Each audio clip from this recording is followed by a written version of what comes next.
Criminologists Without Borders is a visionary initiative that is led by Criminologist Snehil Dhall, dedicated to addressing transnational organized crime through global collaboration and awareness. It focuses on implementing UNTOC principles across nations, ensuring justice and security beyond borders, with a core focus on India.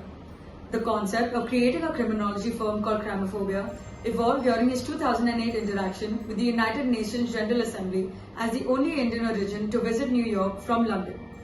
His journey with the United Nations continued even after he returned to his hometown Mumbai, leading to the initiative to implement the United Nations Transnational Organized Crime Convention in India. So this story is a comprehensive report of the efforts towards UNTOC implementation in India and various initiatives carried out by criminologist Snehil Dhall and the Crimeophobia team from India for global security.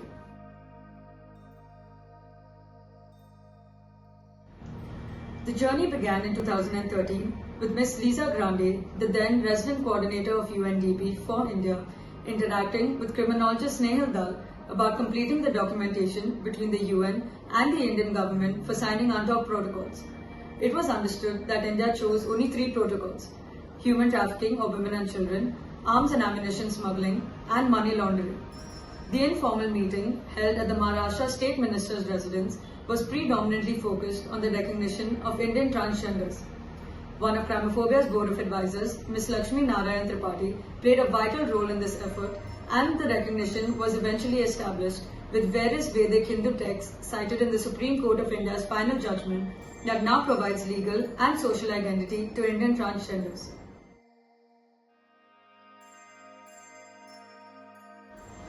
With various research being kick-started in 2013, it became clear that UNTOC would have no future in India without judicial intervention, and it gave rise to Crimephobia's volunteer pilot projects.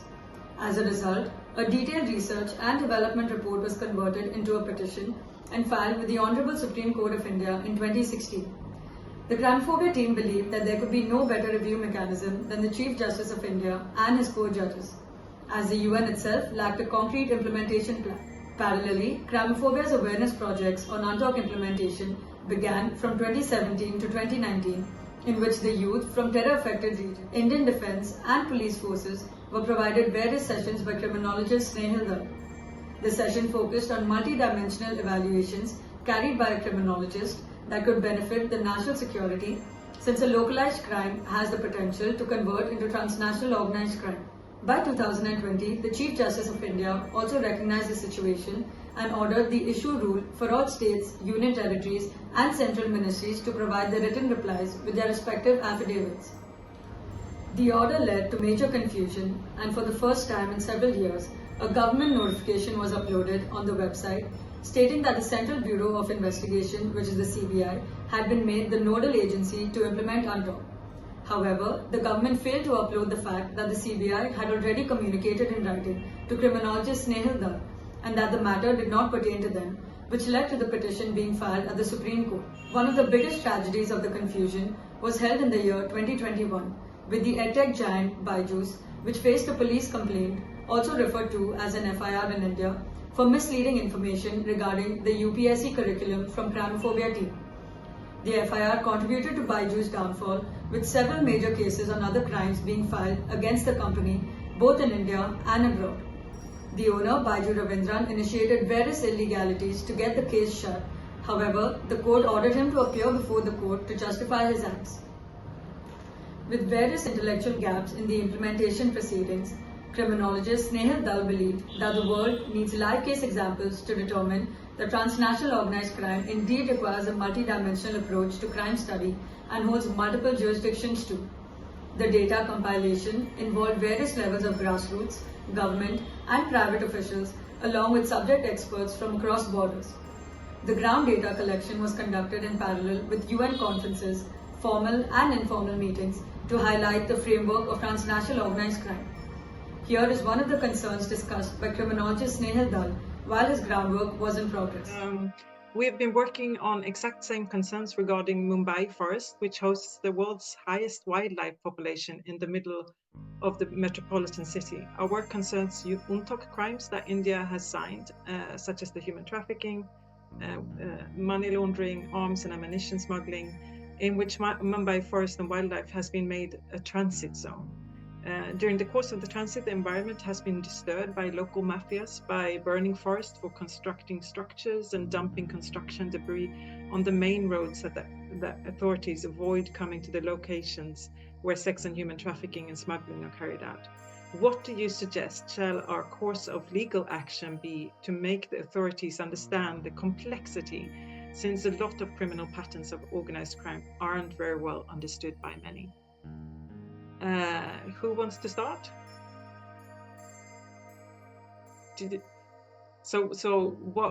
How to make the authorities understand the complexity of these things?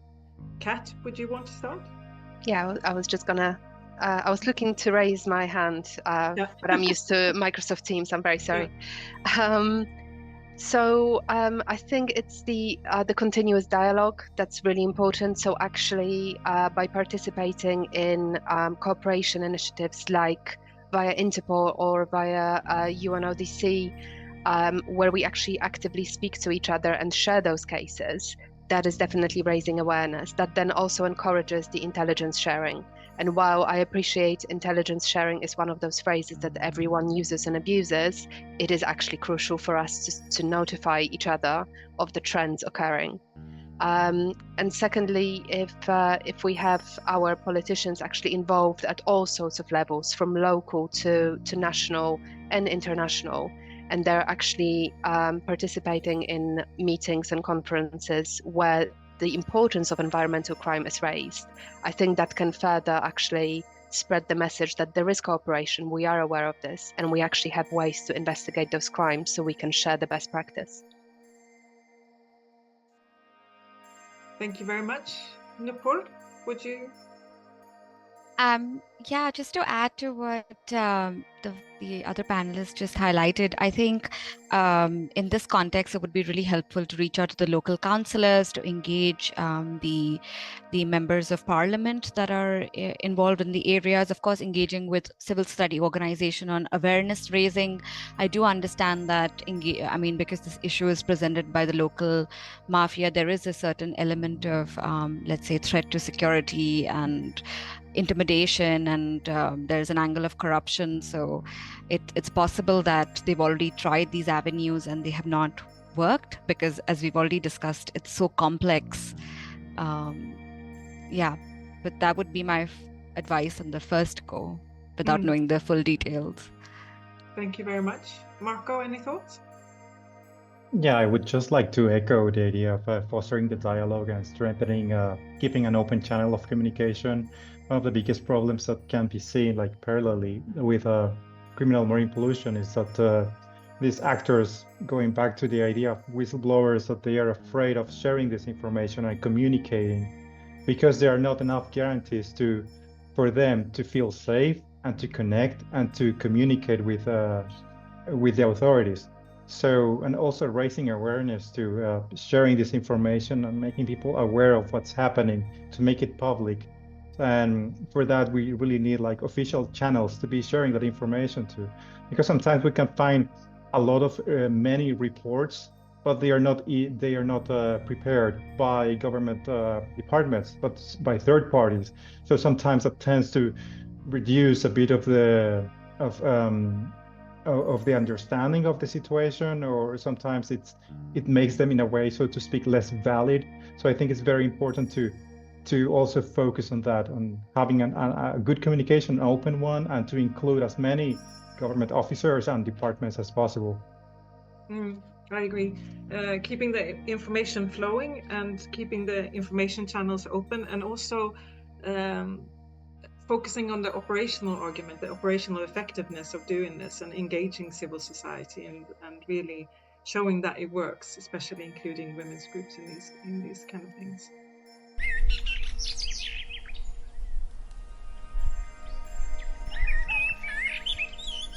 I have identified and established all the patterns of organized crime related to sex and human trafficking, money laundering, and arms and ammunition smuggling in the middle of a dense forest with a significant wildlife population. However, I am unable to identify the specific types of mining crimes that are occurring, though I have a strong intuition of it being committed. What do you suggest should be my course of action to identify which mining-related crimes are carried in the region? So before I pass it on, my first 2 cents is, well, what is available and what is coming out, what is being traded as minerals from that region, because there is a good chance that legal trafficking or legal trading of minerals is being infiltrated by minerals that are being exploited in a legal way. So that could be, so looking at the routes of transportation could be a way forward. But that's my just 2 cents, and then I want to open it to either Rina, Livia, or Carlos, if you have any suggestions for this question. If I Livia, go ahead. Yeah, I think it's very difficult, of course, now to say what to do, but I think that in every country, you have highly specialized either NGOs or other individuals, international organizations, that they would have a notion to a certain extent if that region is being affected by different forms of crime. So the first thing I would do is see what kind of organizations are working in that region, or thematic groups, focusing, for instance, as you were saying, on wildlife trafficking, where it's a prominent wildlife region. So I would try to seek the support from other organizations and see what the expertise and the research has been there. Thank you so much, Livia. Rina, Carlos, I do not know if you want to add anything else, either to this question or in general, to close your discussion, or our discussion rather. So with regards to the question, I think we have to know the legislation of each country. In Brazil, we have in our legislation the possibility of the small scale or artisanal mining, but it has to fulfill all the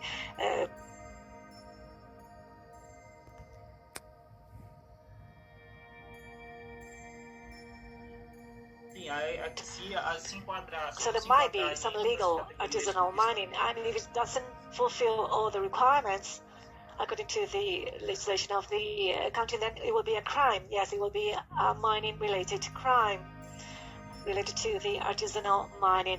But I just want to thank you for the opportunity to have allowed me to be here, to be able to share part of the research I have been able to develop. And also it has been great to listen to other people with international expertise in the mining sector, and also with this gender dimension, which is very rich for us and for me as a researcher, to really have this public debate on this topic, which is a topic which is convergent all around the world and also very complex, and different regions sharing the same issues, environmental issues, violence issues, and everything which has to do with the Amazon region, with the prostitution and the trafficking of human beings. So these are very tricky and complex issues, and it's important to discuss them. Thank you.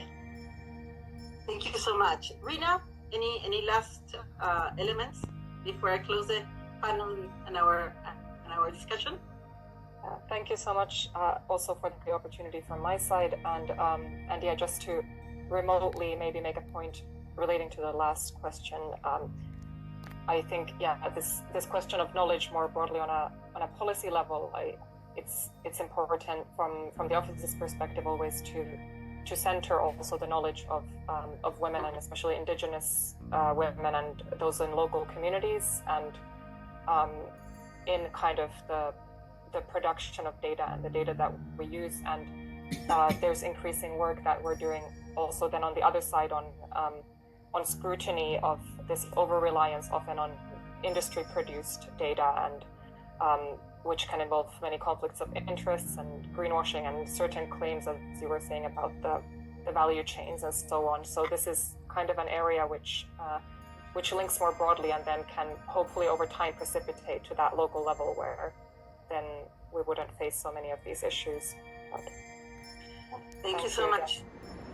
The location for the Transnational Organized Crime case study was chosen in Mumbai's Aarey mill colony, which falls under the jurisdiction and authority of local, state, central, foreign, and United Nations entities. It also encompasses laws related to humans, wildlife, modern and ancient infrastructure, and crimes that impact the environment. While most countries, including India, focus on a one crime, one case approach, the Crimeophobia team was compelled to adopt the same concept, leading to separate case preparations for human and sex trafficking and arms and ammunition crimes in the Aarey region. I'm a third-generation entrepreneur in my family business that is into logistics, while my co-expertise lies in economics and finance. My name is Akash Goyal, and after returning from Canada after my formal education, I ventured into my own business. So while my familiarity with Crimeophobia's organized crime audit on Aarey might be limited, but my office happens to be very closely located to the Aarey milk factory and the Aarey colony. And as I mentioned at the start that I have an investment management firm, I have been focusing my analysis on strong fundamental company analysis. So doing my basic research on Amul and Aarey milk factory, we observe that Aarey's corporate strategy has always been relied on the land banking strategy, that is to hoard land and wait for land to appreciate in value, while Amul's corporate strategy has been completely opposite, that is to become not only India's but the world's largest FMCG marketing company.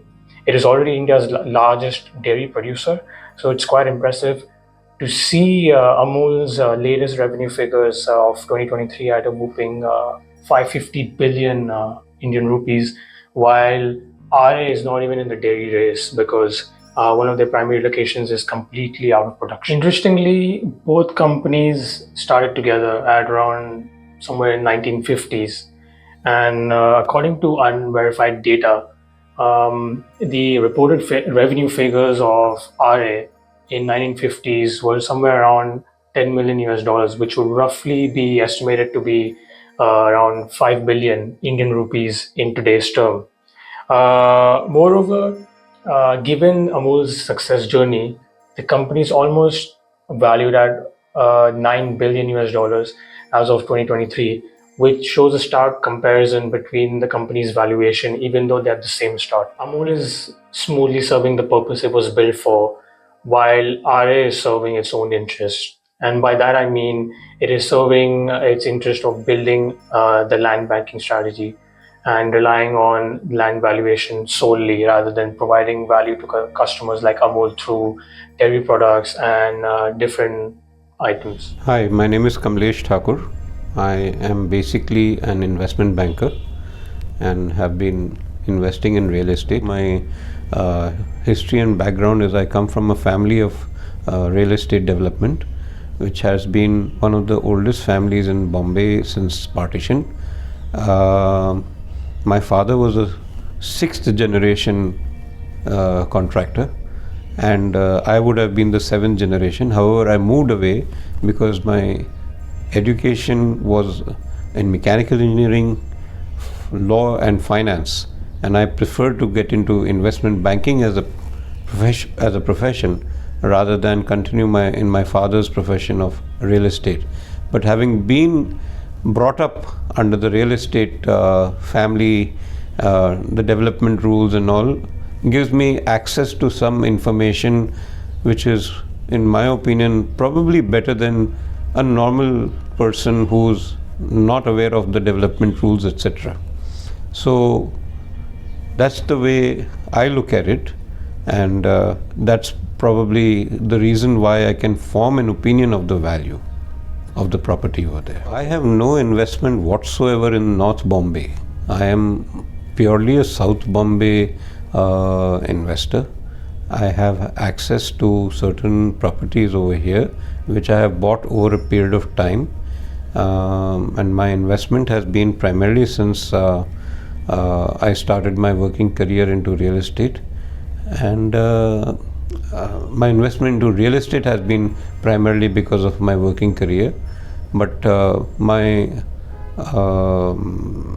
ownership of assets is based on assets that I have in South Bombay and not in North Bombay.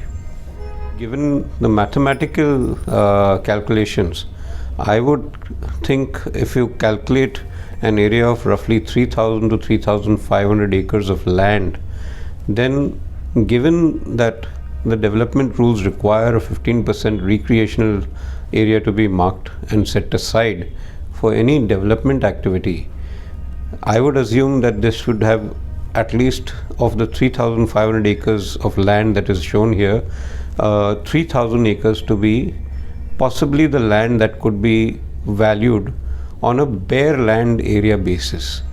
When I say bare land, that does not include any structure thereon, or it does not include any activity going on. I'm talking about the bare land of the area. Even if you assume the 3,000 acres multiplied by 4,000 square meters per acre multiplied by 43,000 square feet on a per square foot area, this land could be for a minimum price of 5,000 rupees on the rearmost part and a much higher as a multiple in the frontmost part, closer to the highway, the Western Express Highway. The price of this land could be at the rate of 5,000 multiplied by 43,000 square feet per acre. For 3,000 acres would work out to roughly about 6,600 crores. Now I arrived in that rate basically because if you go by the standard ready reckoner, today the value of the land is a higher price than the 5,000 rupees that I am quoting. But given that we are talking about a land mass like this could be at a much higher premium. However, minimum value of this would be 6,600 crore rupees. Sorry, 66,000 crore rupees. And that works out to roughly $8 billion in terms of the value of the land. And the further you go from the main road, the value will be close to 5,000. But the closer you come to the main road, the value will be a multiple of 5,000. And the Western Express Highway commands a good premium. It has access to an airport nearby. It has access to a lot of recreation areas nearby. There's a national park which has a wildlife sanctuary close by. And perhaps there is some wildlife on this as well. I have seen wild boar when I've driven through it many years ago. I've also seen I'm told that there are some leopards over there. So that has its own recreation approach, and it has its own values as well. There is a golf course over there. I have not visited in a long time, and I don't know what are the other area developments over there. There is also a lot of film development happening over there, film shootings, and these will add to the value of the property. So a minimum of $8 billion equivalent is something that I would assess the value of this property, going up to almost $12 to $15 billion. So for a person like me who is a wildlife enthusiast, it would have a premium. But for many people who do not have adventure in them, or who do not believe in being close to nature and wildlife, they would probably not even go there. So they would be fearful of their life. However, that is an independent opinion. So while I would give it a premium, not many people think like me. So many people would not want to stay there because of the wildlife. They would be apprehensive of their lives, the safety to their lives, and I would love to stay there, frankly. Once development starts, real estate prices can go higher, and I'm giving you a very conservative number only because I believe the prices of ready construction flats or commercial offices in that area is far more. Today in Bombay you cannot get anything for less than 25,000 rupees a square foot in that area, and therefore, given that if your construction cost is 5,000 and a builder's margin would be 100%, the price of property would be much higher than 5,000 rupees a square foot as I have provided. The prices can shoot up to even 50,000 rupees a square foot on the built up areas. what would be the total value of calculation if it is? It could go from 66,000 crores to 200,000 or maybe more, at least 3 times more. Let me just see. 66,000 into 3 is about 198, 200. So 200 times, 3 times the value. That's about 2 lakh crores? About, yes.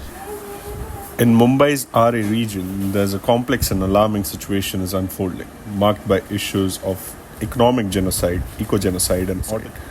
With my background in fintech industry, I assert that if financial transactions are not fully digitized in today's digital age, they should be classified as money laundering, especially given India's advanced and sophisticated economic systems.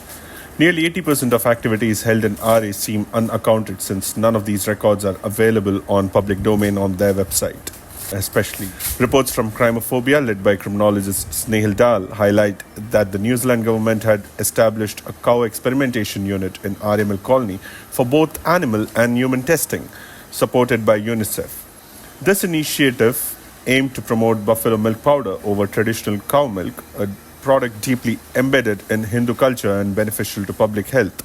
Additionally, post-independence, India's forced reliance on imported powdered milk and pharmaceuticals, despite having 4,000 acres of land for cows and 3,500 acres for buffaloes in Aarey, represents a staggering economic loss, as reported by Crimephobia's findings.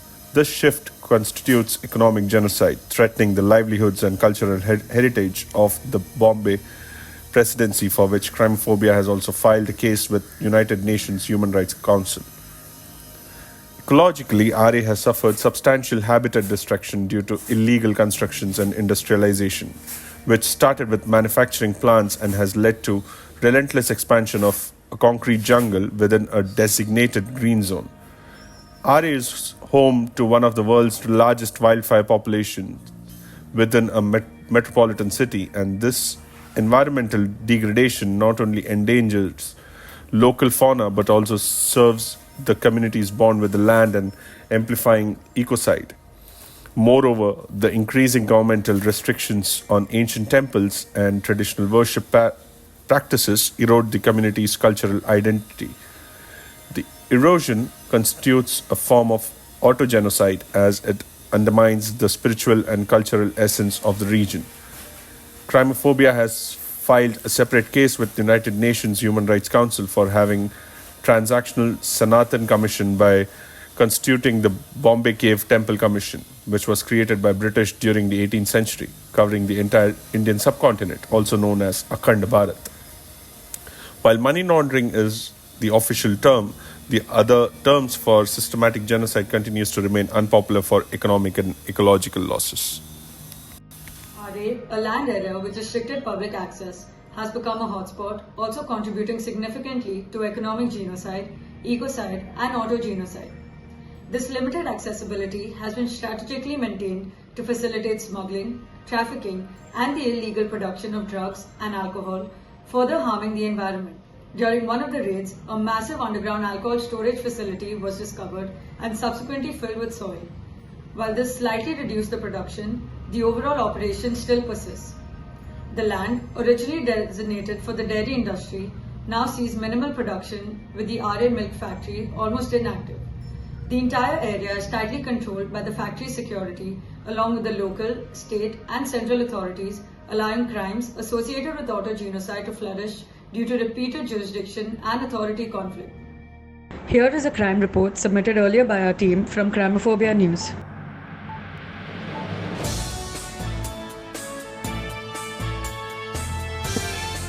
It has been an old strategy to keep enemy borders underdeveloped.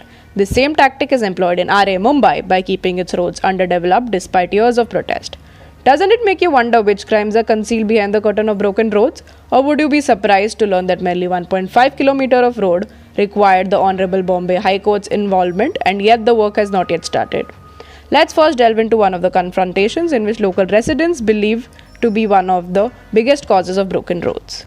गरीब लोग घर धोने आते हैं और राइल form का पूरा burn नहीं चल रहा ना, ये पूरा बर्न नहीं होगा ना, माल बाहर खाली नहीं हो रहा है, इसके लिए पूरा इधर खाली हो रहा है, वो एक सीन होगा ना, बाहर लेकिन नहीं सकते थे टेम्पर से तो रोड का रोड ही खाली हो रहा है. The man identified as Akhtar Ansari, accused of dumping construction debris on Aarey roads while local residents fight in the courtroom with pen and paper. Jai Sri Ram. My name is Satyam Ganji. I am senior citizen, 63-year-old person. The road is in very pathetic condition. The road gets repaired on and off, and every time they get repaired, the second time it goes to worst. Later, I submitted a application to Senior Inspector Aarey Police Station with few of my senior residents. We told them, please take an action. That happened in October 2022 and now January. Nothing happened. I have a lot of respect to police and judiciary. Then I saw there is a writ petition filed by ex-serviceman who served in Indian Navy. His name is Vinod Agarwal. I come across, then I'm following up that case. I went to High Court probably more than 15 to 16 times. Every time the hearing was there.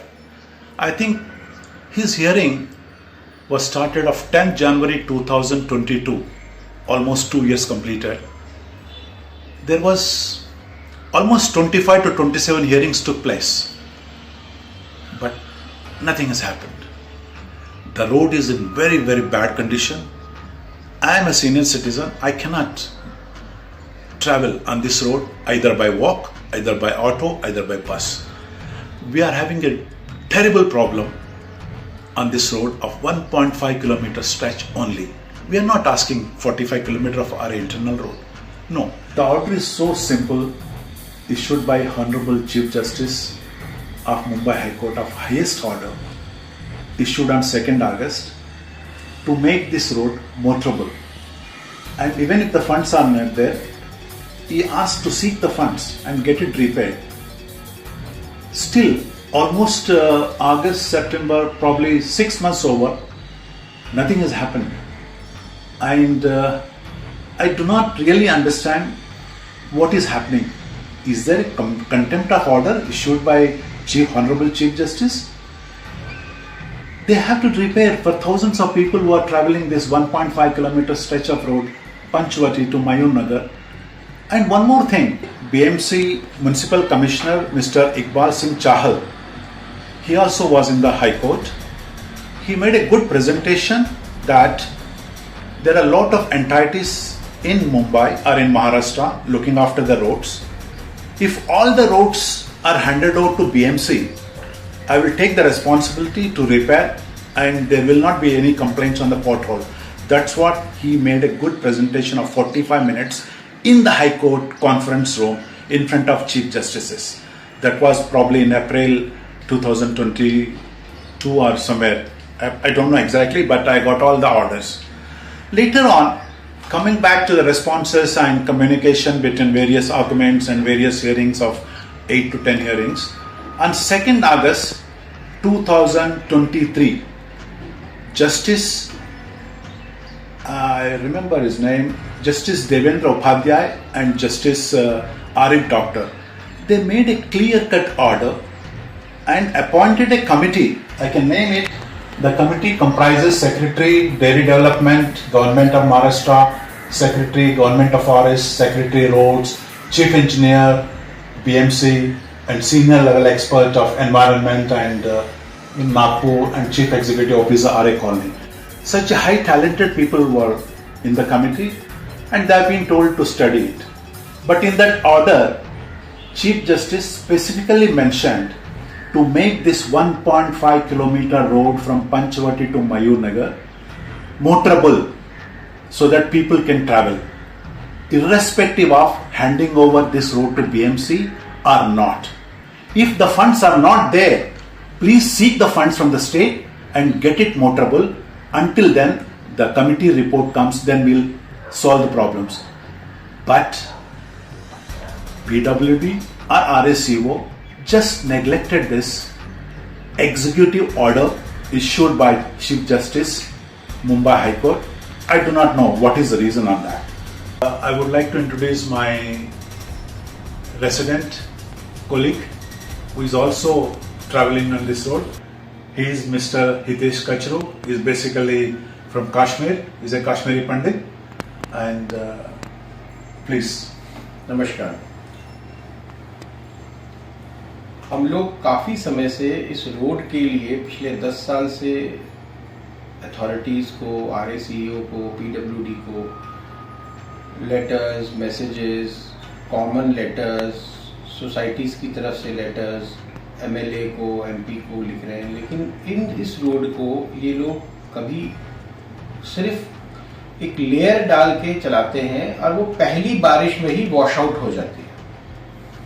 That is a major problem. और बहुत heavy traffic है, school buses हैं, यहाँ से tankers आते हैं, because हम लोग के पास पानी नहीं है, सप्लाई म्यूनिसिपल वाटर है नहीं, जिसकी वजह से वाटर टैंकर्स आते हैं, ट्रक्स आते हैं, बसेस आती हैं, एम्बुलेंसेज आती हैं।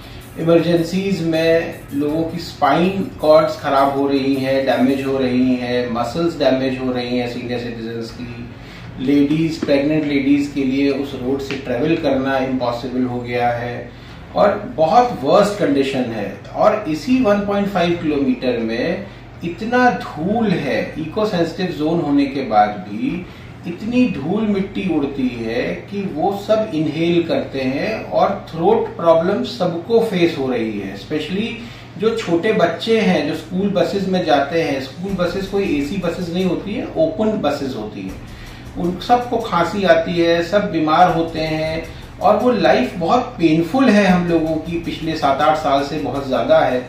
और डिफरेंट अथॉरिटीज़ को कनेक्ट करने के बाद भी जब नहीं हुआ तो फाइनली कलेक्टिवली हमारे यहाँ मिस्टर विनोद अग्रवाल ने एक हाईकोर्ट में केस फाइल किया और जिस केस के अंडर पिछले 2.5 साल होने को आए हैं, लेकिन हेयरिंग पे हेयरिंग वो एनजीओ उसके अंदर इंटरवीनिंग एप्लीकेशन फाइल कर रही है, जो जिस एनजीओ का उस रोड से कोई भी किसी तरीके का रिलेशनशिप नहीं है और ना ही वो कोई ऐसी चीज हम मांग रहे हैं जो कोई इम्पॉसिबल हो या जस्टिस में नहीं हो। जब सारी इंटरनल रोड्स आरए की जो है डेवलप कर दी गई हैं, तो सिर्फ why we are only deprived of this 1.5 kilometre. सारी इंटरनल रोड, आरए सीईओ के घर के बाहर देखिए आप, क्या बढ़िया रोड बनी हुई है, वही टार रोड बाकी जगह है और वही टार रोड आरए सीईओ के बंगलों के पास है। आप आरए सीईओ बंगलों के रोड से आप निकल के देखो, आप न्यूजीलैंड हॉस्टल से बाहर से निकलो, आप देखो कितनी स्मूथ रोड्स हैं, वो कभी वॉश आउट नहीं होती बारिश में, रेनी सीजन में कभी वॉश आउट नहीं हो रही है। लेकिन यही 1.5 पिछले 10 साल से वही हर बारिश में वो वॉश आउट हो जाती है, जो हमारा मेजर कंसर्न है। और जहां पे 40,000 से ज्यादा 30,000 प्लस रेजिडेंट्स रहते हैं, वो रेजिडेंट्स इतने पेन में हैं कि जो बकायदा अगर आप फिजिकली हमारे साथ चलिए, आप रोड की कंडीशन देखिए, ट्रैफिक की कंडीशन देखिए, 1.5 किलोमीटर की रोड को कवर करने के लिए 30-35 मिनट्स लगते हैं। आप वॉक भी करोगे ना तो आप स्ट्रेट वॉक नहीं कर सकते, इतने पॉट होल्स हैं, 1-1 फीट 1.5 फीट के पॉट होल्स हैं। पूरी बस, बीएसटी बस देखिए, आगे बम्पर उसका डैमेज हो जाता है क्योंकि वो पॉट होल्स इतने ज्यादा हैं। कार्स के साथ भी यही हो रहा है, कार्स की जो सिडान्स है वो सबकी लगती है, बसेस की हालत खराब है। स्कूल बसेस देखिए, बच्चों को इतने जर्क्स आते हैं कि वो सब उनको भी आज से प्रॉब्लम शुरू हो रही है। जो अचानक एक एनजीओ अपना इंटरवीनिंग एप्लीकेशन एंटर करती है और वो ये रिक्वेस्ट करती है कोर्ट को कि ये 1.5 किलोमीटर का जो रोड है उसको कंक्रीट रोड ना बनाया जाए क्योंकि ये इको सेंसिटिव जोन है। 1970 ऑनवर्ड्स आप आरए सीईओ के ऑफिस के बाहर बगल वाली रोड्स देखिए, यहाँ पे हमेशा से कंक्रीट रोड्स ही थी, आज भी वही रोड चल रही है जो सन 1970 से बनी हुई है। मेन रोड जो आरए की है, जो बीएमसी ने टेक ओवर कर ली है, वो रोड भी कंक्रीट की पहले भी बनी थी, अभी फिर पूरी कंक्रीट रोड बन रही है। तो एनजीओ को खाली इसी 1.5 किलोमीटर के लिए कंक्रीट रोड का ऑब्जेक्शन क्यों है? क्या रीजन है इस ऑब्जेक्शन का? जब बाहर बन रही थी तब उनको कोई ऑब्जेक्शन नहीं था, अभी जब रोड बनी रही थी तो गणेश उत्सव का विसर्जन हो रहा था और उस विसर्जन में इन्होंने एक ईमेल भेजी अथॉरिटीज को और अथॉरिटीज ने वॉर फाइटिंग इमरजेंसी की तरह से उन्होंने डिक्लेयर कर दिया कि हम यहाँ पे विसर्जन नहीं करेंगे। क्यों? वन शक्ति के पीछे कौन लोग हैं जो उसके ईमेल्स को एंटरटेन कर रहे हैं? क्यों अथॉरिटीज उसके ईमेल्स को एंटरटेन कर रही है? आखिर है क्या ये? कुछ तो है जो पर्दे में है, उसको एक्सपोज होना बहुत जरूरी है। क्यों वो 1.5 किलोमीटर के पीछे ही पड़े हैं? The Crimeophobia team visited Ground Zero to assess possible reasons behind the objections to the development of a 1.5 kilometer road. It is strongly presumed that the primary cause of these objections stems from the fact that this particular stretch contains a significant number of Hindu temples. Interestingly, a long concrete road in the exact connecting area did not face objections for construction. Instead, a ban was imposed on Ganesh Utsav celebration and idol immersion at lakes connected to those concrete roads. The evidence was also concealed and the courts were misled, as no one mentioned to the Honorable High Court that the approach roads towards the Aarey lakes are completely closed off for the construction of concrete roads. However, since temples cannot be relocated from this 1.5 kilometer stretch, the anti-Hindu lobby, along with environmentalists, is objecting at the cost of everyone's physical and mental health. This isn't concluded yet. The activists and the environmentalists are least bothered to even write a letter in the context, even though the dumping of debris is part of the stay order from the Honorable Supreme Court of India under its suo motu case towards felling of trees of Aarey Mill Colony. The selective politics is evident till today, as the Save Aarey protesters are very well aware of the current position, but their protest and posters are only seen on the developed roads and not on these broken roads because of hidden agendas. The entire government linked to Aarey, the courts, the environmentalists and other experts were well aware that the roads are not just broken, but they don't exist whatsoever. Yet the so-called environmentalists prefer to target only Hindus by banning the Ganesh Utsav in Aarey, in which celebrations and idol immersion were both prohibited. A logical mind would ask about how Lord Ganesh idols would be transported to the Aarey lakes when the roads didn't exist, was literally closed, but none of it was highlighted during the banning proceedings. It's not just Ganesh Utsav ban in the name of environmental concerns, but even the religious festival celebrated mainly by Tamilian Hindus suffered. While the rituals already make them suffer physical pain, the RACU and their teams left no stones unturned in making them suffer even more for pulling their chariot and walking barefoot with needles and hooks attached to their muscles of the back, face and other body parts. The political fiesta continues to confuse who is in power, but as per the reports and court proceedings documents, it is clearly highlighting that the Mumbai Council had agreed to develop the roads, but the funds had to be allotted by the Aarey Milk Factory, referred to as Aarey CEO. Various reports have already confirmed that the Aarey CEO has been anti-Hindu, due to which he takes no efforts and they have no fear, even with the contempt of court order, in which even a committee was ordered by the Bombay High Court. While the blame game continues, Akhtar Ansari continues to work under the royal palms, as he has already managed to damage all the roads which have Hindu temple and centres, which also troubles thousands of residents of all faiths. Ansari is also allegedly involved in constructing various slums inside the Aarey forest. Upon verification by the Crimeophobia team, it has been confirmed by the officials of the local builder, Royal Palms, that Akhtar Ansari is indeed their full-time payroll employee. Nevertheless, it is not confirmed whether the construction debris dumping on the roads of Aarey is from the builder or Akhtar's own illegal construction business, which flourishes below the nose of what is called the Aarey Authority. Here are a few moments from Akhtar Ansari's illegal construction business that was confronted by other local residents. सरकारी जमीन पर अतिक्रमण और अवैध झोपड़ों के निर्माण का video निकालने गए शख्स को धमकी दे रहे इस प्यादे को इतनी हिम्मत कहां से मिल रही है, यह खुद अपने आप में सारी साजिश को बयान करने के लिए काफी है।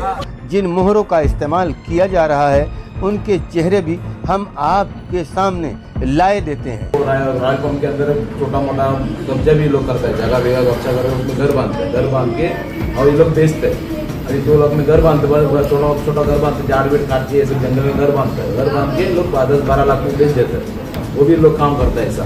फिर वो रॉयल पंप में जो भी जगह छोटा मोटा जगह जला के लोग उसमें बंगला बांधते हैं, ऐसे लोग कर रहे हैं। बोलते फिर फंस गया तो रॉयल पंप के अंडर काम करते, फंस गया तो फ्रेश का नाम पे लेते हैं, मैं फ्रेश चला था वैसा, फिर बाद में बोलते मैं रॉयल पंप के अंडर काम कर रहा हूँ, ऐसा भी बोलते हैं। As an investigative psychologist, the responsibility for the compromised road and the damage to the eco-sensitive zone could be attributed to various stakeholders. The government might be faulted for insufficient road development, while Akhtar Ansari may be held accountable for dumping debris on the road, leading to its destruction and environmental consequences. Additionally, scrutiny should be directed towards environmentalists, examining whether their focus on particular issues is influenced by the political considerations. The decision on attributing blame can be complex, requiring a thorough investigation into the actions and motivations of each party involved. Signing off, Rashi Shetty. Our work extends beyond individual cases. The Crimeophobia team was actively involved in investigating patterns of arms and ammunition smuggling in the Aarey forest area in Mumbai, which poses a significant threat to local communities and national security. This issue exemplifies the urgent need for comprehensive strategies to combat organized crime at all levels. आज हम लोग 10,000 guns के ऊपर illegally बैठे हुए कि AK-47 का इतना भाड़ा, पिस्टल का इतना किराया, ब्लैंक का गोली का इतना पैसा. अब पंजाब में भी जैसे लोग रियल गने यूज़ कर ले आओ जी, तो लेके आ जाते हैं. पर सबसे डिफिकल्ट बिजनेस हमारा ही है. अगर देखा जाए तो लीगली वाइज एक्सप्लोजिव हम लोग पटाखे से खरीद के फोड़ते हैं, ठीक है नहीं. गन्स हम लोग खुद बना रहे हैं. Don't you think terrorists and criminals could also use the same disguise for their actions? And there could be tons of arms and ammunition and explosives stored in and around Aarey.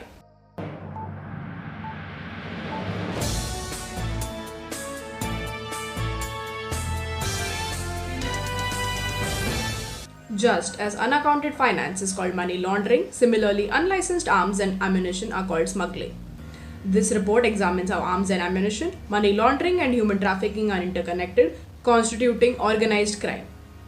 The government issued license for both dummy and original arms and ammunition for a reason, and currently it's all illegal, from film shooting to weapon shooting, which is happening in Aarey of Mumbai. However, despite it being made mandatory, local authorities act as if everything is normal, neglecting special regulations that need to be followed.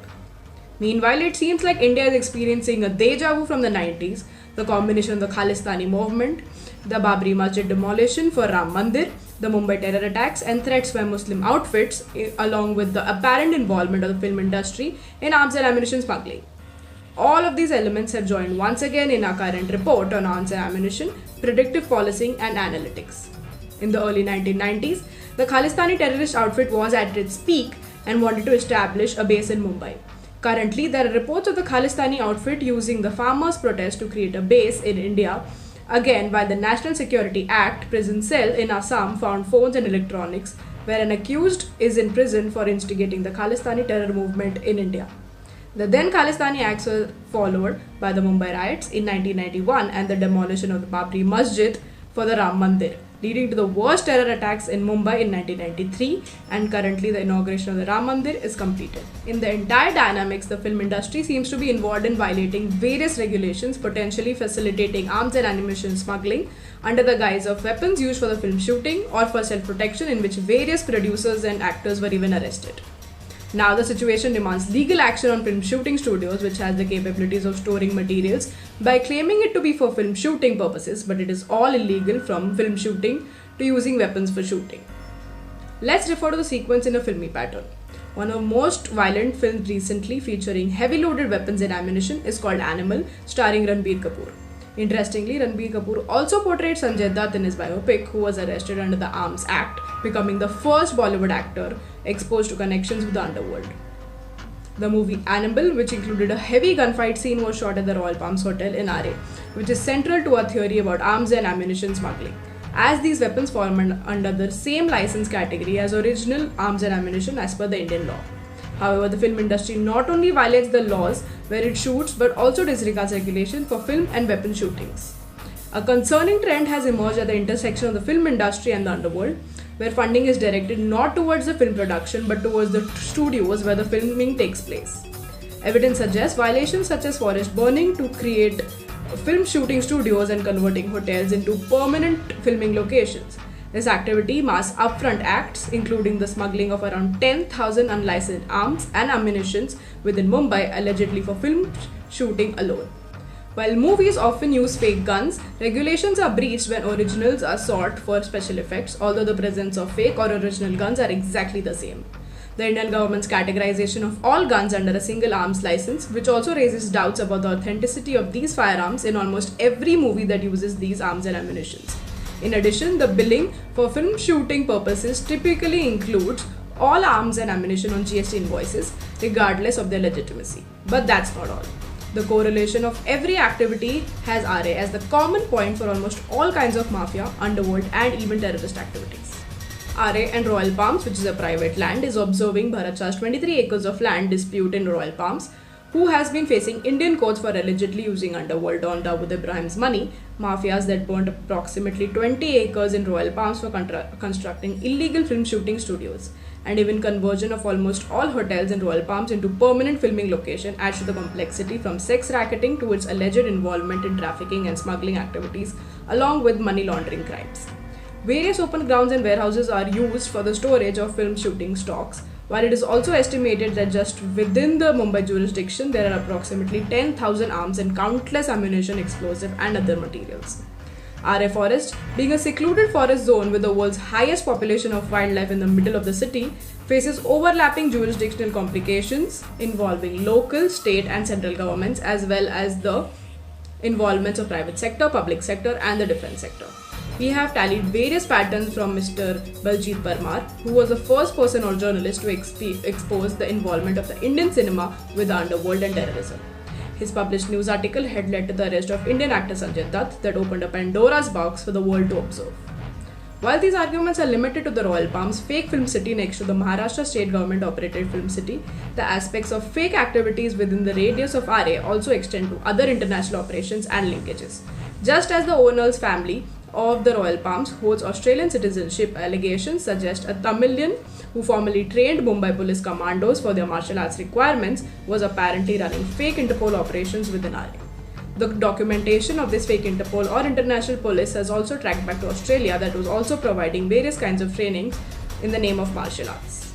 Years ago, Crimeophobia had also exposed operations in which various correspondences were held with the Indian and Australian governments to shut down these fake Interpol operations, but no case was registered due to the organized crime patterns being unknown to the local authorities. The conflict isn't just about Australia's involvement, but the operations being handled by Tamilians also raise concerns within Aarey, since Tamil sympathizers of Sri Lanka's LTTE chief late Prabhakaran also strongly exist in Aarey. The region, which has a major population of Tamilians dominating the film industry set building work, has been celebrating the birthdays of the LTTE chief, who is tagged as a terrorist in India after he assassinated the former Indian Prime Minister Rajiv Gandhi. Can the coincidence of Royal Palm owners having Australian citizenship and the operatives of the fake Interpol also having an Australian background be dismissed?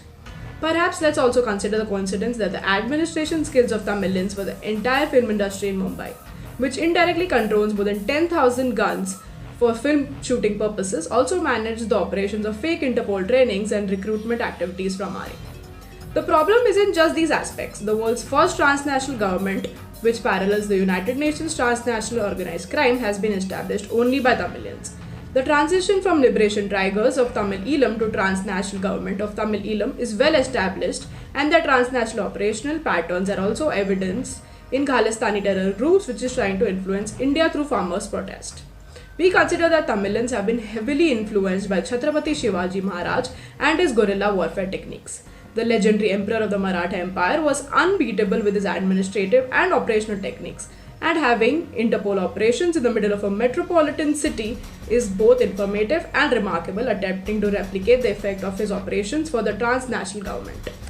The Tamilian who worked for the Australian-based fake Interpol had created uniforms, ID cards, formal documentation and military ranks for those recruited.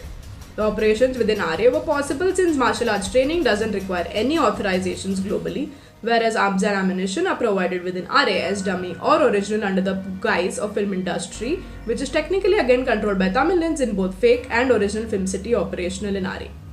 While the Crimeophobia team has tried its best to provide crime education, it has also worked on anti-criminal and anti-terrorism rehabilitation within the Aarey region.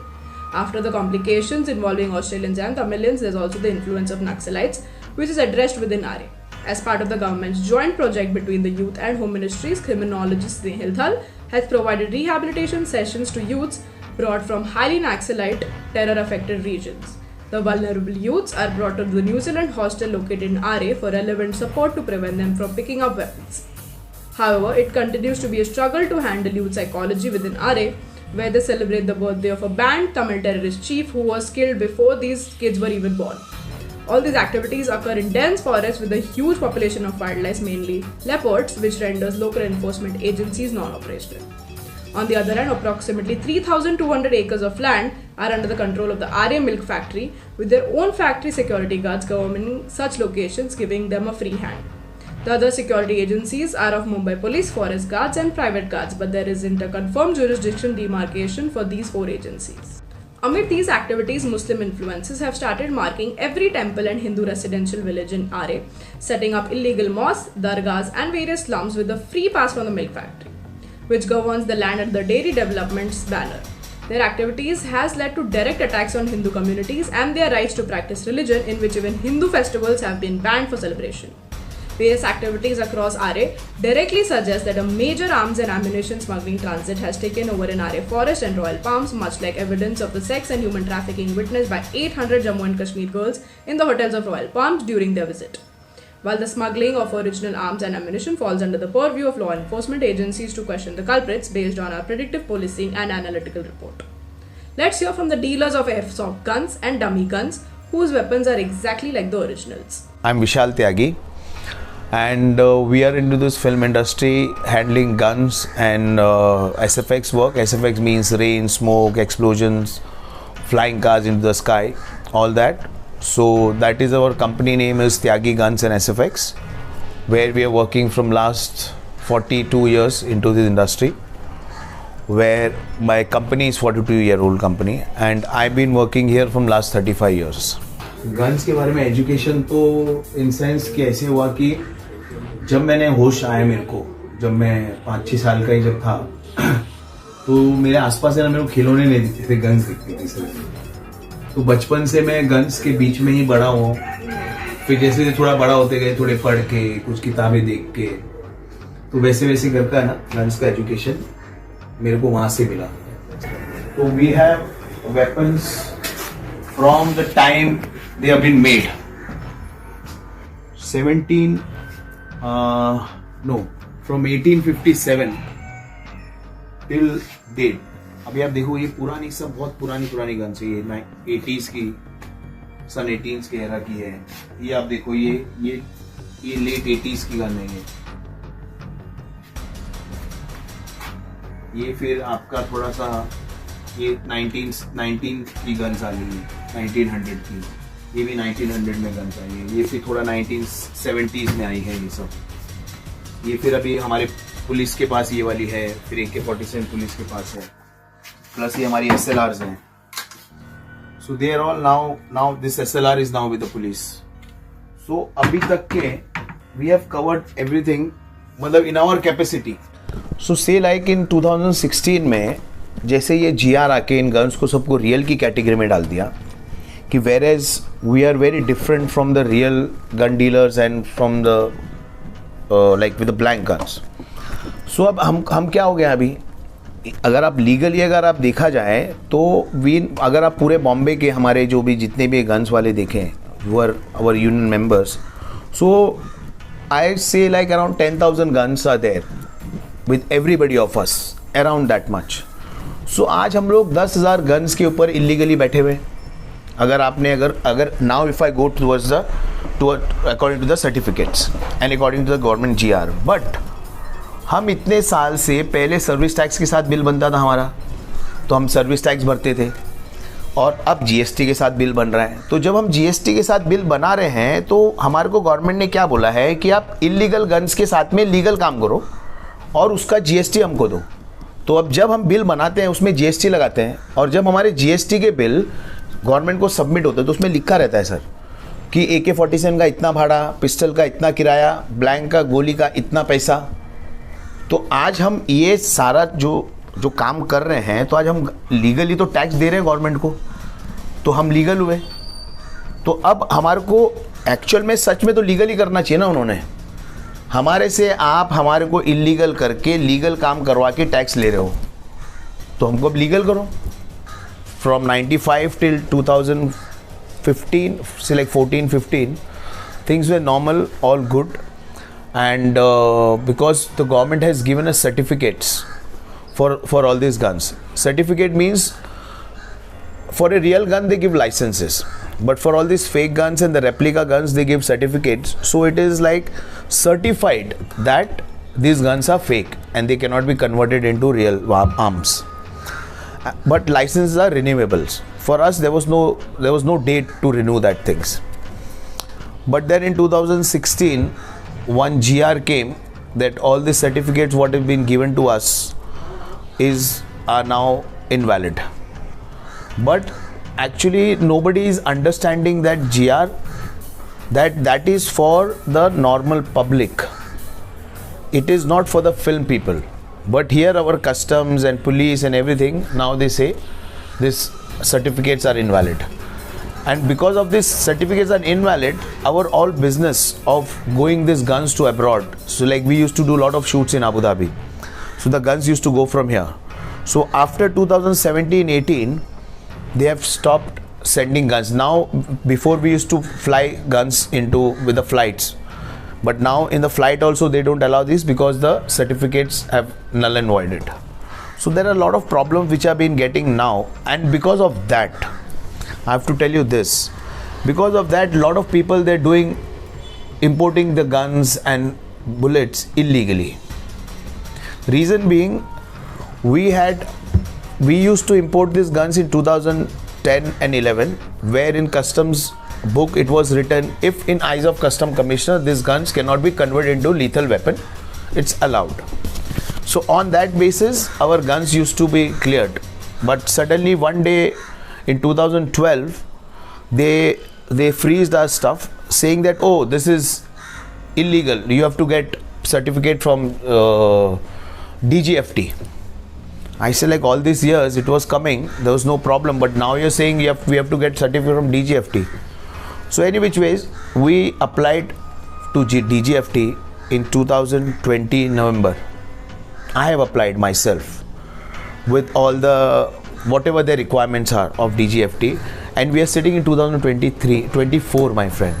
Still our licenses, not licenses, I'll call permission to import, because when it is come to restriction they put it into restriction, so you have to get the permission from DGFT, Director General of Foreign Trade, and until 2024 we have not got the licenses yet. So if we get the licenses like the permission from DGFT, then we don't have to worry, we can import them legally. People will have government will also have the record. See, government has put us into illegal category, but they have not stopped our business. उन्होंने खाली certificate वो किया है, उन्होंने हमको ये नहीं बोला कि गन्स लाके जमा करो हमारे पास, सो हमारा धंधा बंद नहीं हुआ. Not they have come and said कि नहीं आप एक काम नहीं करोगे. सो इन दैट वे हमको गवर्नमेंट से मना नहीं है. तो वही मैं बता रहा हूँ कि उनकी तरफ से इलीगल है, लेकिन भाई हम जो शूटिंग में जा रहे हैं उनके लिए लीगल वो नहीं देखते ना. उनका तो ये है कि काम हो रहा है हमारा.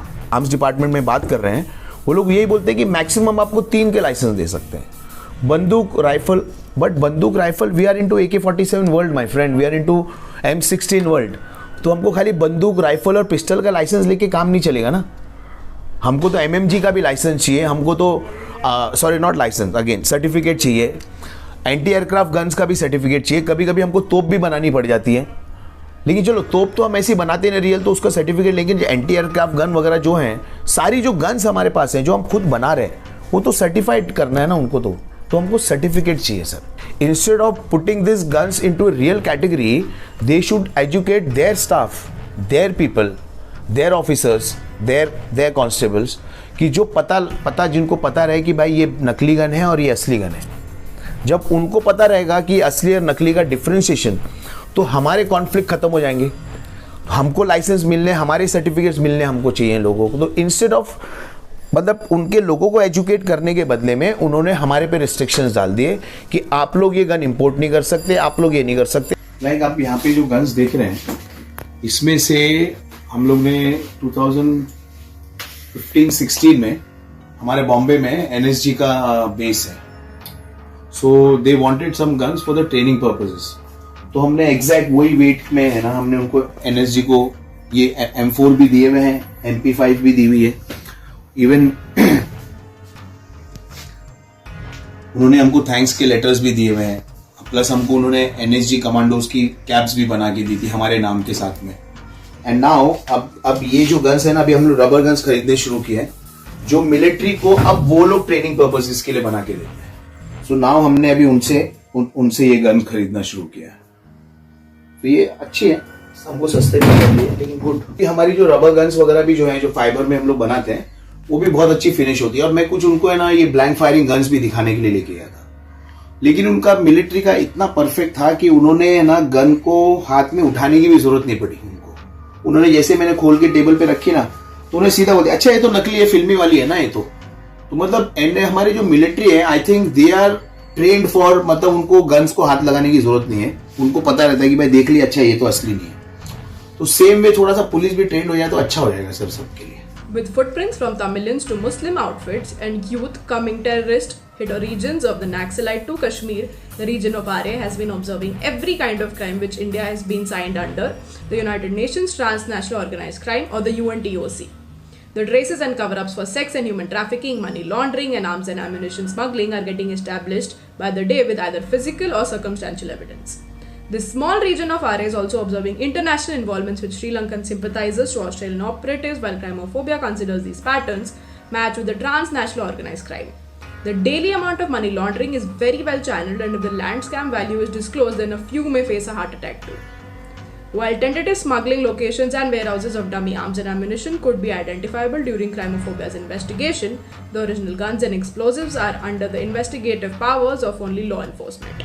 We hope the understanding and importance of organized crime is understood sooner to avoid later law and order conflicts. While the National Security Guards, Mumbai Police Force One Commando, State Reserve Police and other agencies carry their activities, it has already been established that the operations of fake Interpol training camps and arms and ammunition smuggling are allegedly proceeding as usual due to a lack of education among authorities, who struggle to differentiate between real and fake guns and activities. The original weapon smugglers were unwilling to come forward, but due to overlapping jurisdiction of security agencies, their businesses also continue as usual. Allegedly, they take advantage by claiming their firearms are intended to use in the film industry, encountering no objections from the authorities, which also takes no interest to verify the film shooting permissions and licenses despite of multiple complaints. Don't you think terrorists and criminals could also use the same disguise for their actions? And there could be tons of arms and ammunition and explosives stored in and around Aarey. This is Rashi Shetty signing off as an investigative secretary. Crimeophobia also uncovered the dark realities of human trafficking, particularly involving over 500 girls from Jammu and Kashmir who were entangled in a disturbing nexus of films, sex and crime in Mumbai. This issue demands immediate attention and action from both the government and the civil society. However, these were the modern day crimes that are defined within the law framework.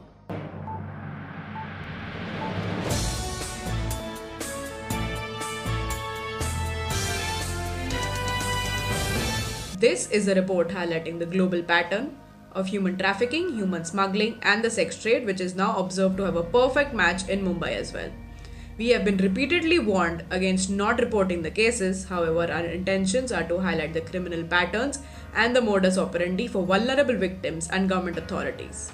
Our criminological analysis is based on various investigative media reports which are already published by news companies, while we are merely connecting the dots to highlight the criminal pattern. The report is based on Royal Palms Hotel in Aarey, Mumbai, which has permissions for running a hotel under Tourism Development Zone but violates all regulations to operate as full-time film shooting studios, and behind the curtain runs a high-profile sex racket due to its perfect geographical location. The recent victims were more than 500 girls from Jammu and Kashmir, who not only witnessed their terrifying experience but also gave us indirect circumstantial evidence of the ongoing crimes happening in the middle of a metropolitan city like Mumbai. Thankfully, they all were safe and returned to their respective homes, but subject experts have drawn a comparative study between the Middle East and Mumbai's sex trade and human trafficking. Let's first hear from Ms. Rita Chavan, who is the founder and subject expert from the Anti-Human Trafficking and Anti-Narcotics Research Center of the Middle East. After analyzing the case of the Royal Palms Hotel, it appears that patterns commonly seen in the Middle East have started in Mumbai as well. The hotel has converted into a full-time film shooting venue where women are brought under the guise of film roles or dancing opportunities only to be exploited in sex trade operations. These illegal activities often serve as front for human trafficking, facilitated by the lack of security and legal oversight in hotels now functioning as film studios. My investigations, which involve speaking with victims of terror, sex slavery, human trafficking and human smuggling of Syria, Russia, and other countries in refugee camps in Lebanon, have revealed the significant role played by the hotel industry. Accommodation and negotiations frequently occur at these venues, since everyone are assuming it's a shooting that is taking place in the hotel. The police have arrested operators from film industry at this hotel, but the conspirators who were caught red-handed by over 500 female students are yet to face legal actions. If our observations regarding criminal patterns are accurate, Mumbai urgently requires attention to address these issues by first cancelling the hotel license and film shooting at these venues. You may be questioning the credibility of such activities occurring in a busy metro city like Mumbai. So let's delve into specific reports for you to decide the possibilities of global sex trade patterns. The hotels in Royal Palms are very close to the International Mumbai Airport in an understandably secluded forest area, having 1.5 kilometers of broken roads from both its entry points. The hotel buildings are perpetually shut down for the general public and is used mainly for film shooting studios. Under the guise of film shootings, a lot of actors and dancers gain access to the hotel without any authorities doubting their intentions, but yet a high-profile sex racketing was eventually caught. Those hotel booking websites which provide rooms for guests without security checks are another way of tapping into the sex trade marketing. Whereas as per international trends, only such types of hotels are observed to be the best location for human trafficking, human smuggling and sex trade. Various sources under the condition of keeping their names anonymous have also confirmed that various celebrities, politicians and businessmen have been blackmailed after these videos were recorded, due to which to date no action has been taken against the hotel and others linked to the sex mafia. All circumstantial and physical evidence confirms that hotels in Royal Palms have entered into the nexus of global sex and human trade network with or without the information of many stakeholders or owners. We are sure that you are still not convinced, so let's talk about the research done by the investigating journalists of various news companies that have already been reported. According to an investigative report by the Times of India newspaper, approximately 500 girls directly witnessed and reported an incident at the hotels in Royal Palms. Crimeophobia team verified from various sources from Maharashtra and Jammu and Kashmir authorities, but under anonymity. They all confirmed of no FIR or case has been registered so far. According to the girls, the rooms were stinky, the bedsheet had stains and made the students extremely uncomfortable.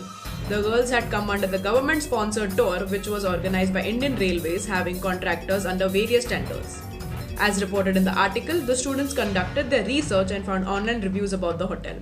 They were alarmed when they came across news of a high-profile sex racket being busted at Royal Palms. Their legal guardian for the tour mentioned to the reporter of the Times group that the dinner was to be served for 800, but the table arrangement was only for 100, leading to chaos. When dinner was being served, the lights went off for 20 to 25 minutes, he added.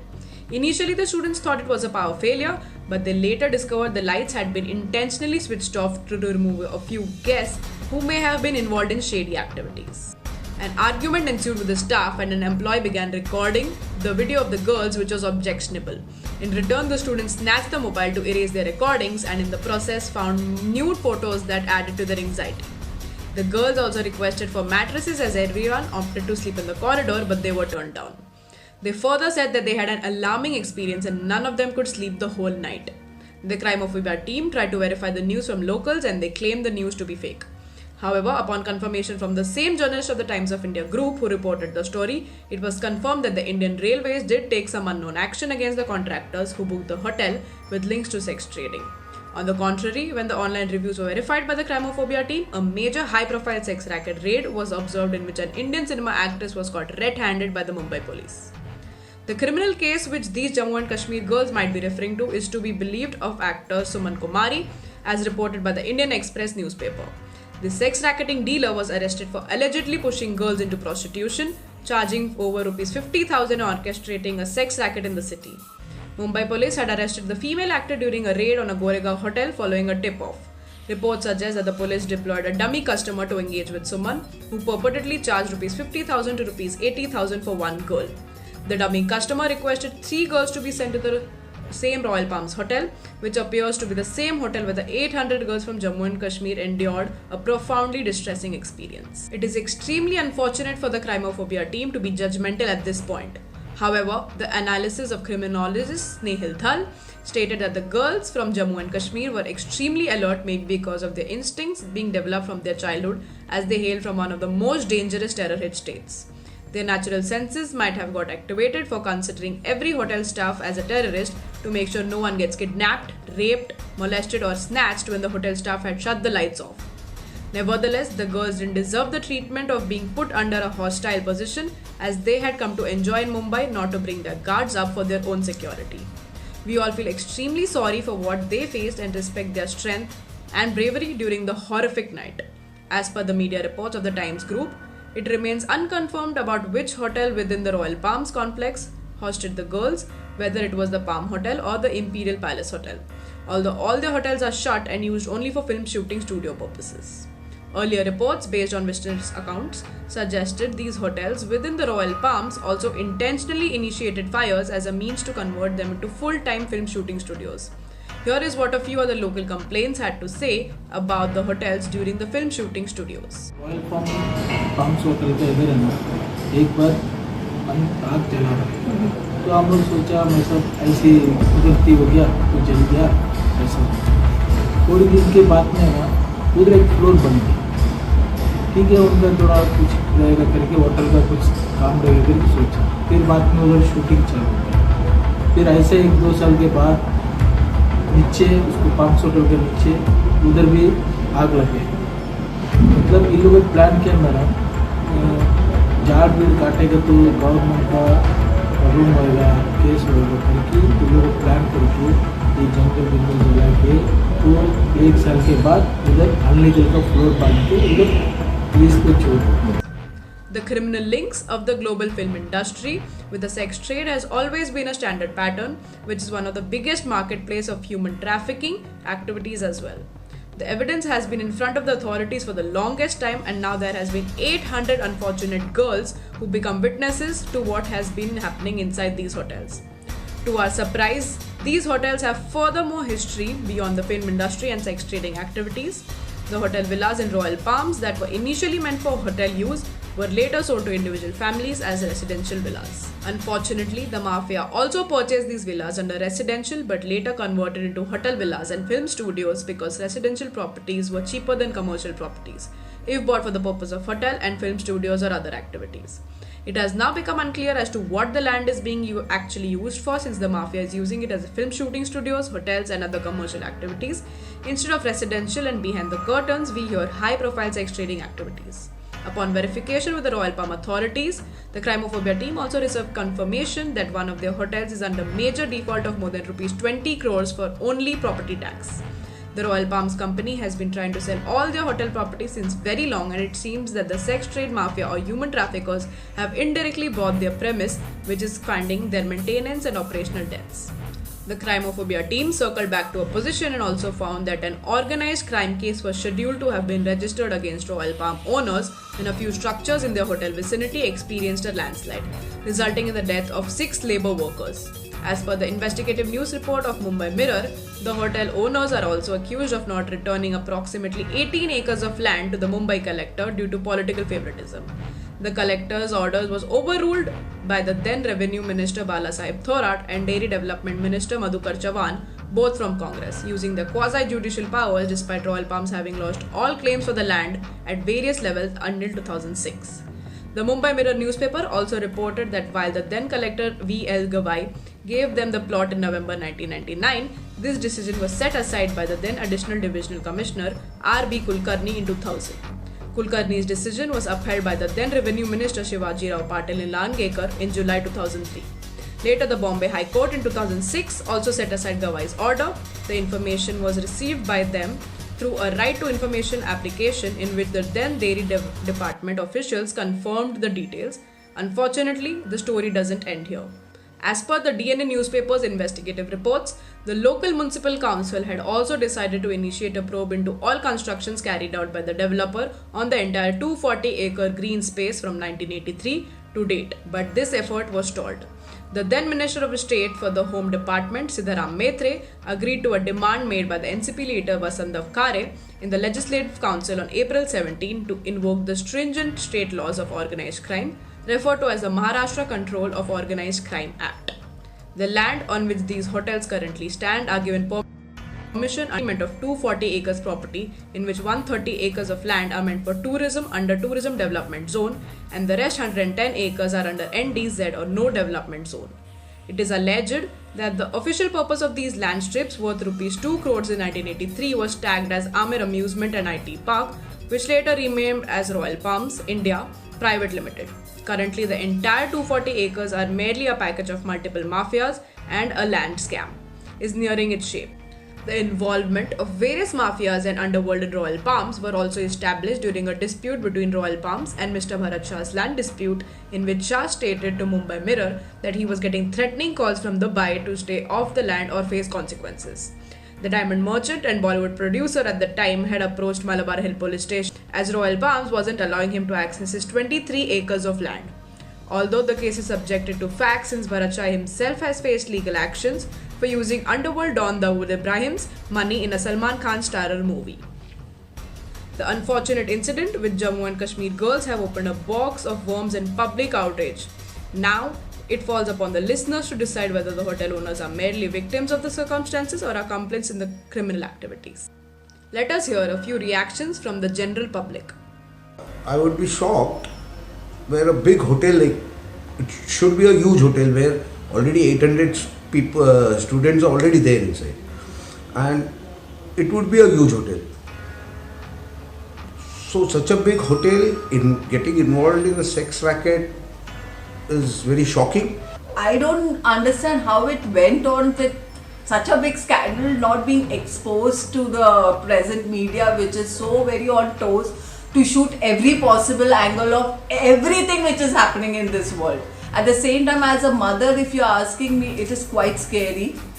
I genuinely feel bad for those girls to have such a nightmare, you could say, which will last with them forever in their life. I just don't understand how the government is not doing anything about it. And I also want to know how those people, I mean the hoteliers, are managing the budget of filling everybody's mouth with money. Yeah, how can they, means how much of scam is involved in this country, and I'm really shocked about the media not getting involved. जैसे मुंबई हम safest city मानते हैं, अगर उसमें ऐसे हो रहा है तो ये बहुत गलत हो रहा है. ऐसा होना नहीं चाहिए, क्योंकि एक महाराष्ट्र है, यहाँ पे एक लोग मानते एक औरत की हम इज्जत करते हैं, रिस्पेक्ट करते हैं. वहाँ पे बाहर की लड़कियाँ आके उनके साथ ऐसा हो रहा है तो टोटली महाराष्ट्र का नाम खराब हो रहा है. एक बाप बोल के एक बाप का नाम खराब हो रहा है. यहाँ पे बहुत लोग हैं, सबका नाम खराब हो रहा है.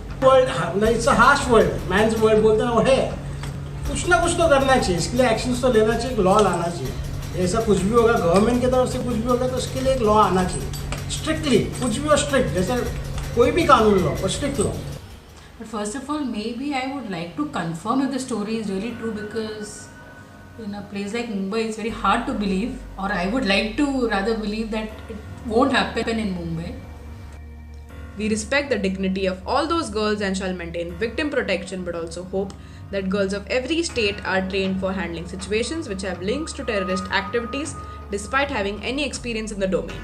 India is signatory to the United Nations Transnational Organized Crime, in which only 3 crimes are considered to have interlinking terrorist activities, which are human trafficking of women and children, money laundering and arms and ammunition, smuggling, and we feel our listeners must have understood the interlink activities referred in this report.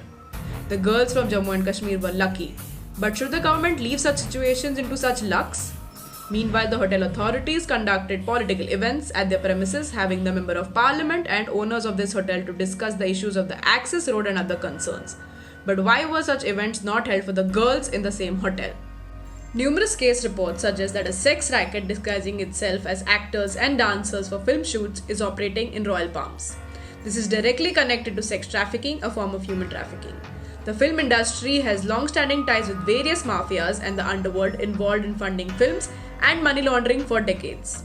The absence of government permits for film shooting indicates the mafia's involvement, mirroring past practices. The issues of money laundering, sex trafficking, and human trafficking are connected to transnational organized crime. We strongly urge the government to take legal action based on these concerning findings. Amid the explanation of how local crimes can lead to transnational organized crime, the need to relate the issue to domestic laws gave rise to comparison of McCoca versus UNTOC. While the Maharashtra Control of Organized Crime Act was established in 1999, it relies on judicial involvement for appropriate prosecution to date. In contrast, the United Nations Transnational Organized Crime Protocols were established in the following year in 2000, and they continue to hold only planning meetings with no strong governmental interest due to diplomatic and international cooperation concerns.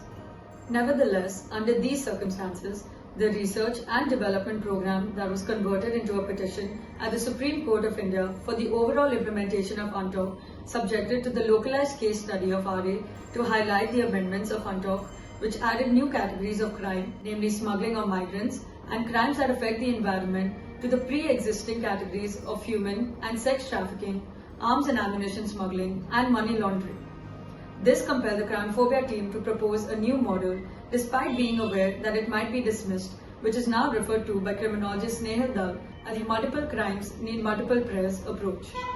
The new research and development was filed as a petition with the Bombay High Court, even though its fate wasn't known due to its omnibus press relating to a set of crimes that needed to be established to highlight how localized organized crimes can lead to transnational organized crimes. The petition was the first of its kind in India, detailing a comprehensive set of crimes in a single area known as Aarey. The Chief Justice of the Bombay High Court appreciated and applauded the research work and evidence. However, the petition was dismissed without consideration of the merits of the case.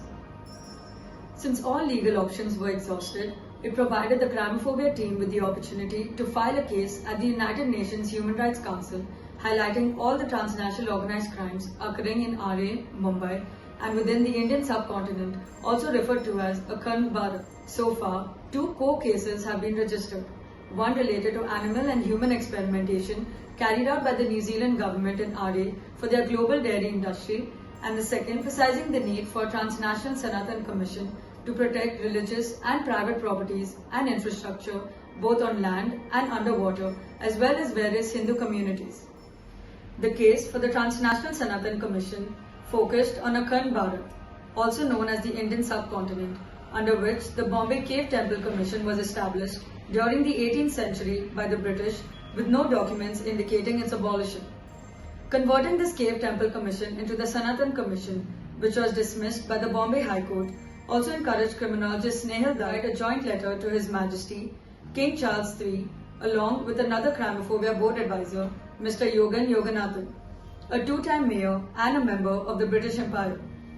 The case filed with the United Nations Human Rights Council also highlights the multiple levels of genocide that was faced by the Hindus within the Indian subcontinent, which was once under the collective rule of the British and many other invaders. The case presented to the UN addresses genocide motivated by ethnic, religious, political, cultural, economic, ecocide, autogenocide, and genocidal massacre. While documenting cases under McCoca and UNTOC within Aarey, a transformative discovery was also made. An ancient Hindu civilization known as Shastri, which led to the creation of the Bombay Cave Temple Commission by the British during the 18th century. This breakthrough, supported by historical researcher Mr. Amol Devkar, resulted in a joint letter submitted to the Chief Minister of Maharashtra seeking recognition of this forgotten civilization. However, the sweeping changes that followed were driven entirely by the visionary work of criminologist Snehil Dhall, who now also acts as a crime and law historian after his detailed research of archival records. His influence has not only transformed Mumbai, but has also reached far beyond. In Andhra Pradesh, the Deputy Chief Minister, Mr. Pavan Kalyan, inspired by Mr. Dhall's approach, proposed the creation of the Sanatan Dharma Rakshana Board to protect India's spiritual heritage in response to a conflict at the Tirupati temple. In Jammu and Kashmir, the Bharatiya Janata Party, led by Home Minister Amit Shah, announced the restoration of 100 temples that had been destroyed as part of its poll manifesto. From the discovery of ancient civilizations to the political landscapes of Jammu and Kashmir, Andhra Pradesh and beyond, it is Mr. Dhall's far-reaching influence that is reshaping policies, igniting unprecedented actions and transforming the psychology of various communities. The British started their journey from Bombay, and now Crimeophobia takes it over from Bombay to not just protect the Vedic area civilization, but to also create a transnational framework for Hindus. Criminologist Snehil Dhall emphasized India's extensive experience in handling transnational organized crime through Crimephobia's initiatives, which have been regularly supported by various governments, corporate and subject matter experts, as well as intellectual citizens. With more than 2 decades of overall experience, he and his team have dedicated over 11 years solely to initiative projects for UNTOC. Crimeophobia stands out on the global stage, unlike many countries that began their efforts only recently. The Crimeophobia team, headed by criminologist Snehil Dhall, is also prepared with an operational blueprint for implementing a specialized UNTOC control room and has offered several key recommendations leveraging big data and artificial intelligence capabilities. Crimephobia's ongoing efforts and strategic initiatives demonstrate their leadership in the global fight against transnational organized crime, establishing them as a pioneering force in criminology and UNTOC implementation. The coming years will highlight various activities to define and shape how criminologists work without borders for a unified national security. This is Leah D. Miranda, Diplomatic Affairs and Law Intern, reporting for Crimeophobia.